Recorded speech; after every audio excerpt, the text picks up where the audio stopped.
keluarga. Semoga tetap semangat menjalankan aktivitas Anda sepanjang hari ini.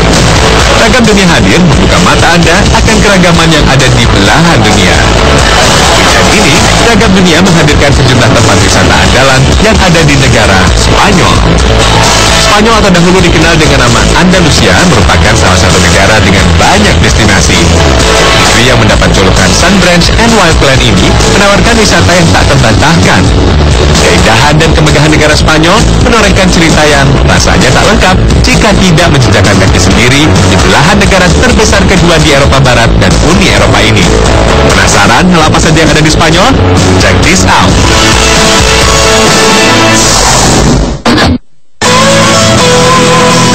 Mengunjungi Spanyol rasanya kurang lengkap jika Anda tak datang dan melihat langsung keindahan kota Madrid.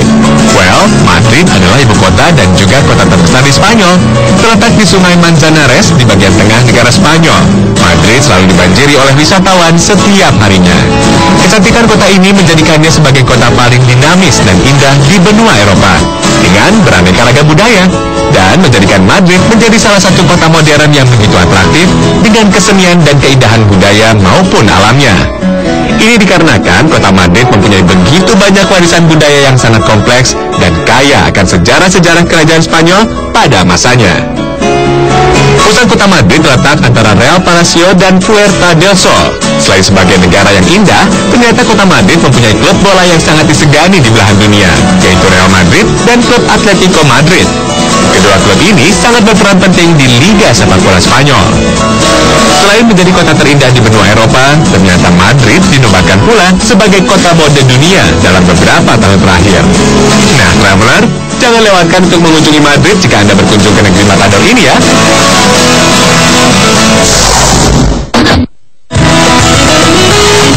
Destinasi berikutnya yang bisa Anda kunjungi di Madrid yaitu Royal Palace. Royal Palace atau Real Palacio adalah kediaman resmi keluarga kerajaan Spanyol.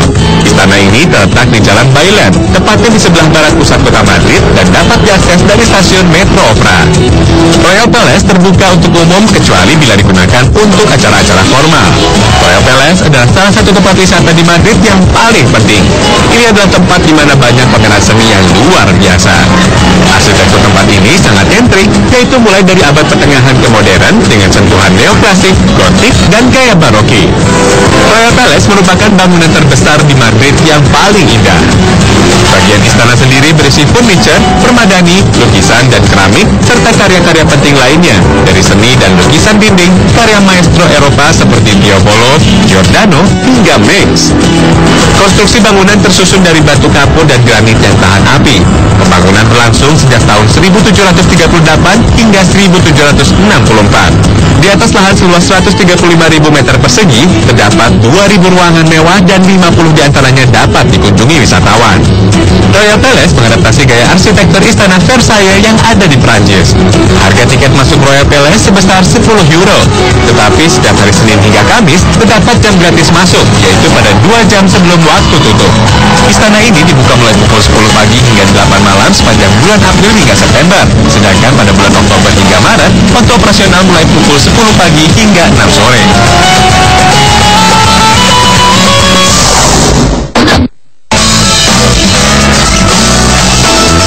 Traveler, setelah menyaksikan keindahan bangunan di Royal Palace, Anda bisa melanjutkan perjalanan menuju ke kota Granada, tepatnya di Alhambra.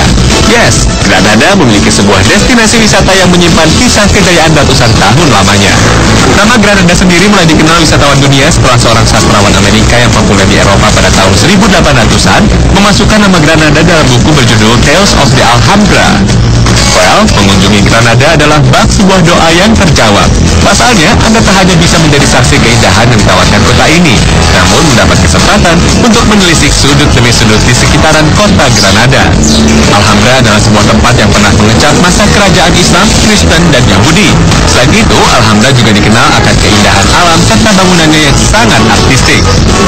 Keindahan yang dimiliki Alhambra tidak hanya keindahan alam, melainkan keindahan dari segi bangunannya. Hal ini dibuktikan dengan berbagai ukiran Arab memenuhi bangunan pokok di tembok-tembok bangunan Alhambra.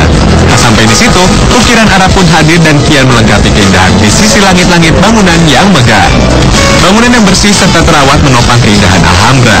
Taman-taman di sekeliling bangunan juga nampak cantik dengan sejumlah flora yang tumbuh subur. Alhambra terletak di Bukit La Sabica dan pertama kali didirikan oleh kaum Moor atau kaum Islam dari Afrika pada tahun 1238. Nama Alhambra sendiri berasal dari bahasa Arab Alhambra yang berarti kastil merah. Selain keindahan dari dalam bangunan, jika menunggu sampai matahari tenggelam, Anda juga bisa melihat keindahan bangunan dari luar. Cahaya matahari menjelang tenggelam dipadu dengan beberapa lampu menciptakan pemandangan yang sangat indah. Jika ingin mengunjungi Alhambra, sebaiknya Anda memesan tiket terlebih dahulu secara online. Hal ini karena banyaknya turis yang datang, sehingga pihak pengelola membatasi jumlah pengunjung sebanyak 6.000 per hari dan 300 wisatawan per setengah jam. Bagaimana, World Traveler? Anda tertarik menyambangi permata di selatan Spanyol ini? Tunggu apa lagi?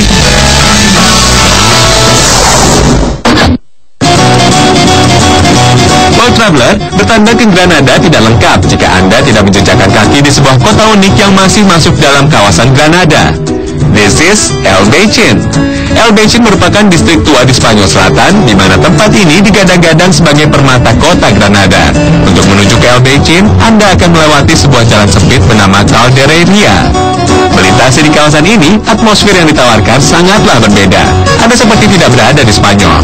Lihatlah, di sepanjang jalan, jajaran ruko dengan bangunan bergaya Arab setia memanjakan mata. El Beichin telah mencatat 1000 tahun sejarahnya. Disinilah kaum Moor atau sebutan untuk Muslim Spanyol terlihat terakhir kalinya. Bahkan karena pengaruh ini pula lah, nafas pada gaya kehidupan keseharian ala Maroko begitu kental. Wisatawan yang berkunjung ke El Beichin selain bisa melihat keunikan kotanya, juga bisa melihat arsitektur indah dari tiap permukiman yang ada. Pengaruh urban dan arsitektur bergaya Islam terus membentuk atmosfer di tanah perbukitan ini. Di El Beichin, bangsa Moor mewariskan rumah-rumah bergaya unik dengan taman di bagian dindingnya. Rumah unik ini dikenal dengan sebutan Carmen dan menghiasi ganggang sempit berliku di El Beichin. Kawasan jalanan El Beichin berbentuk labirin raksasa yang mampu membuat bingung para pengunjung. Hal unik lain yang bisa Anda temui saat berkunjung ke El Beichin adalah gerbang Arco de las Pesas. Bangunan ini merupakan benteng pertahanan pada abad ke-11. Dari gerbang ini, Anda bisa menelusuri hampir sebagian besar kawasan El Beichin. Dengan warna pemukiman senada, kawasan El Beichin begitu cantik untuk diabadikan dalam bidikan kamera. Percayalah, Anda tak hanya dimanjakan oleh pemandangan El Beichin yang menakjubkan, namun merasakan sensasi permukiman yang penuh nilai sejarah. Wonderful.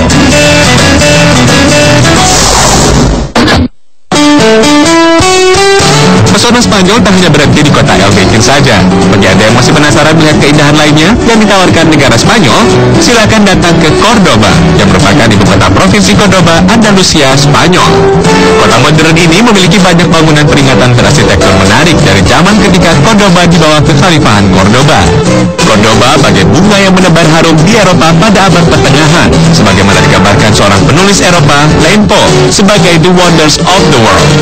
Saat menginjakan kaki di Cordoba, rasanya kurang lengkap jika Anda tak menyambangi salah satu tempat wisata andalan lainnya.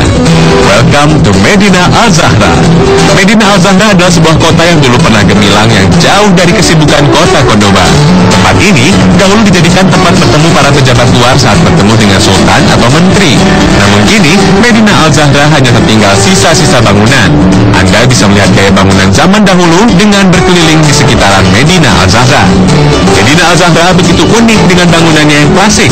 Rasanya kurang lengkap jika Anda tak mengabadikan Medina Al-Zahra dengan bidikan kamera saat berada di sini. Peninggalan tapak kawasan Medina Al-Zahra sanggup membuat imajinasi terbang akan indahnya tempat ini pada masanya. Pada mulanya, Medina Al-Zahra dirancang sebagai kota metropolis yang menjadi pusat pemerintahan dari Raja Abdurrahman III. Medina Al-Zahra tak hanya menyajikan keindahan bangunannya saja, namun menorehkan jejak sejarah akan kejayaan Islam yang pernah ada di wilayah kota Seribu Cahaya, Cordoba.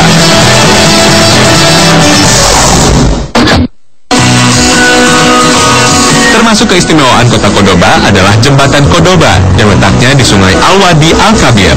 Jembatan ini memiliki panjang sekitar 400 meter dengan lebar 40 meter dan tinggi 30 meter. Jembatan Cordoba dibangun pada permulaan abad kedua Hijriah tahun 101 Hijriah oleh Gubernur Andalusia Asam bin Malik Al-Khawlani di bawah kekuasaan Umar bin Abdul Aziz. Artinya, Jembatan Cordoba dibangun pada saat manusia belum mengenal sarana transportasi kecuali binatang keledai, unta, dan kuda. Di sini wisatawan bisa berjalan santai sambil menikmati pemandangan yang ditawarkan Cordoba. Jembatan Cordoba Cordoba memang begitu cantik dengan balutan sejumlah bangunan yang ada. Anda tak hanya bisa menikmati pemandangannya saja, namun juga merasakan atmosfer khas Andalusia.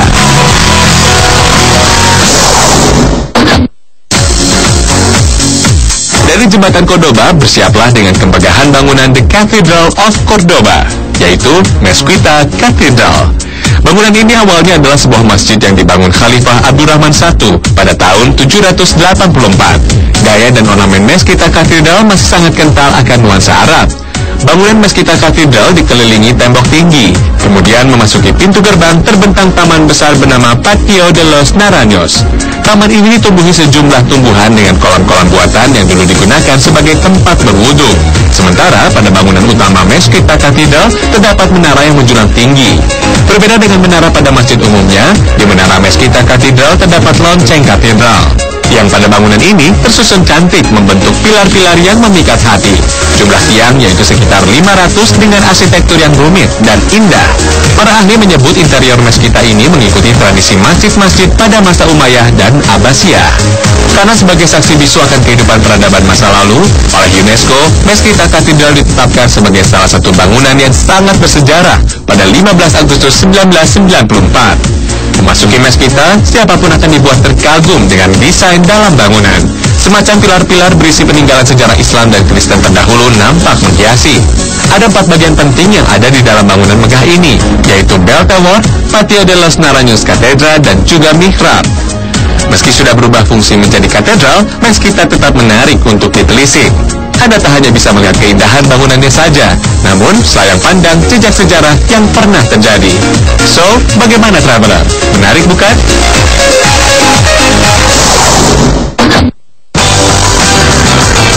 Masih di dataran benua Eropa, Anda bisa melanjutkan petualangan Anda dengan terbang ke kota paling romantis di dunia, Paris. Paris adalah jantung negara Prancis. Kota ini selalu dibanjiri oleh wisatawan karena memiliki landscape tata bangunan yang menawan. Selain itu, wisata belanja dan kuliner juga bisa dengan mudah Anda lakukan di pelosok kota Paris. Salah satu tempat di Paris yang menjadi destinasi wajib para traveler yaitu Menara Eiffel. Menara Eiffel selain menjadi landmark kota Paris, juga menjadi penanda akan eksistensi negara Prancis di mata dunia. Menara Eiffel adalah sebuah menara yang dibuat dari besi baja yang dibangun di tepian sungai Seine di Champ de Mars, Paris. Menara ini menjadi ikon global di Prancis yang memiliki tinggi 325 meter atau setara dengan bangunan konvensional bertingkat 81 lantai. Eiffel atau dikenal dengan nama La Tour Eiffel merupakan kisi-kisi besi yang menjadi lambang sekaligus tempat wisata yang terkenal di Paris. Setiap hari, tempat ini tak pernah sepi pengunjung. Bahkan hingga kini Menara Eiffel menjadi menara berbayar terlaris di dunia dengan total kunjungan lebih dari 250 juta sejak pertama dibuka pada tanggal 31 Maret 1889. Selain bisa naik ke puncak Menara Eiffel, pengunjung juga bisa menikmati kuliner khas Prancis dari ketinggian menara yang ikonik. Menara Eiffel dibangun pada tahun 1887 sebagai pintu masuk ke pameran dunia untuk merayakan HUT ke-100 Revolusi Prancis pada tahun 1889. Menara dengan berat total 10.100 ton ini hanya membutuhkan 2 tahun untuk diselesaikan dan terdiri dari 18.038 potongan serangga besi digabungkan oleh 2,5 juta buah paku. Eiffel terdiri dari 3 tingkat. Tingkat pertama memiliki tinggi 57 meter, tingkat kedua 115 meter, dan tingkat ketiga tingginya mencapai 276 meter. Untuk penerangannya, Menara Eiffel menggunakan 336 lampu proyektor dan 20.000 lampu kerlap-kelip. Aktivitas lainnya yang sayang jika dilewatkan saat berada di Eiffel yaitu mengabadikan menara dengan bidikan kamera. What a beautiful place!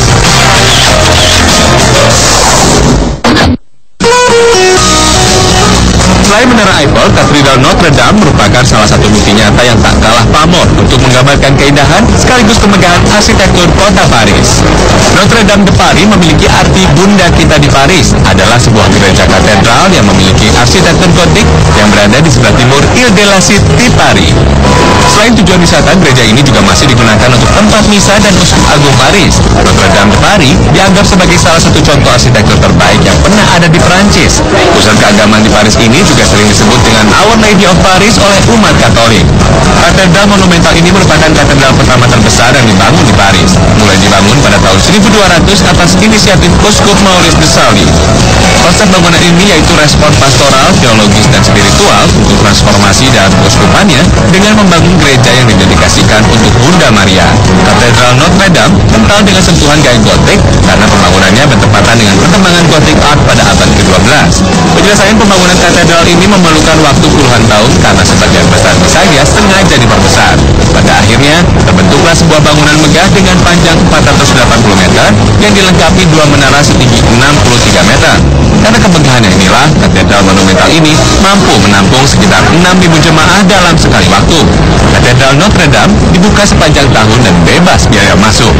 Pada hari kerja, Notre Dame dibuka pukul 8 hingga 7 malam, sedangkan hari Sabtu dan Minggu dibuka hingga pukul setengah 8 malam. Bagaimana?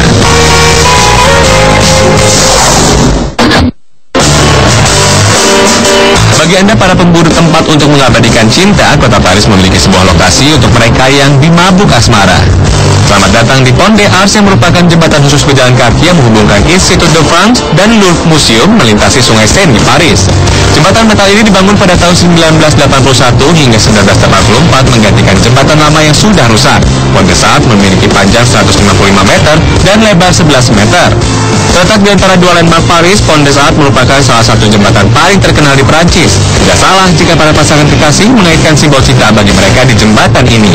Seperti tradisi gembok cinta lain di dunia, para lovers di Pont des Arts juga percaya jika mereka menuliskan nama atau inisial bersama pasangan di gembok, menguncinya lalu membuang kunci, maka cinta mereka akan awet. Kegiatan ini dikenal dengan sebutan Cadenas de Amor.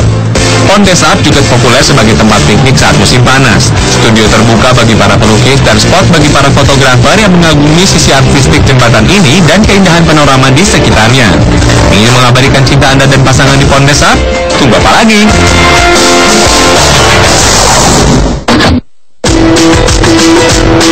Memasuki musim semi bersamaan dengan menghangatkan suhu dan mekarnya bunga warna-warni semakin mempercantik kota Paris.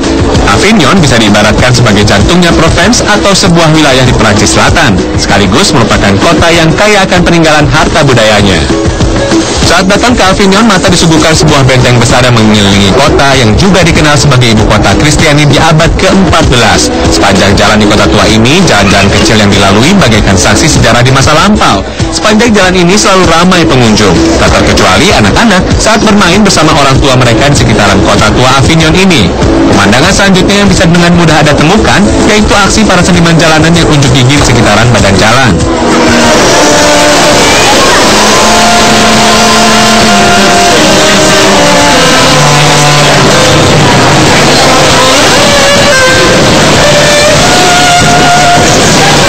Bagi yang senang berjalan kaki, menguak keindahan kota tua Avignon serta tempat wisata bisa dilakukan sekitar setengah hari saja. Sepanjang jalan Avignon begitu terawat dan sangat nyaman. Anda bisa membangun kualitas waktu Anda dengan orang terkasih. Bangunan lain yang tak kalah memikat hati di Avignon adalah Palais des Papes atau Palace of the Popes atau Istana Paus. Tempat ini merupakan tempat yang paling penting di abad ke-14. Pengunjung bisa mendatangi 25 ruangan dengan dekorasi yang memukau mata serta keindahan tata ruangan yang luar biasa. Selain bisa berjalan santai, pengunjung juga bisa merelaksasikan diri di tengah rumput hijau. Ciri khas dari wisata ini, Anda bisa membeli sejumlah oleh-oleh khas Paris di toko yang berjajar di sepanjang jalan. Perfect! Paris tidak hanya menorehkan keindahan dan romantisme semata, namun memiliki wisata sejarah yang menawan.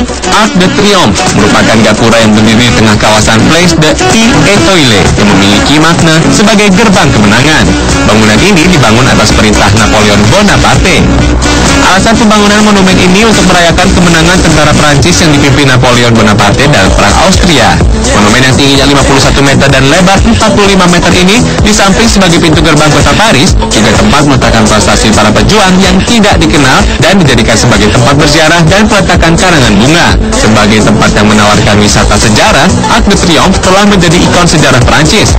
Setiap wisatawan yang datang berkunjung ke kota Paris pastilah tidak akan pernah lupa untuk menilik benteng megah ini. Pada peringatan kemerdekaan Prancis, tempat ini akan dipenuhi oleh pagar betis tentara dan sejumlah lembaga di Paris lengkap dengan baju seragam.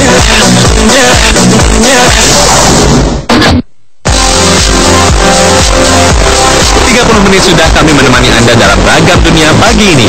Terus saksikan Ragam Dunia setiap hari Jumat pukul 6 waktu Indonesia Barat, tentunya di Trans 7. Karena di sini Anda tak hanya mendapat informasi, namun disuguhi ragam referensi. Happy weekend and rendezvous. Sampai jumpa.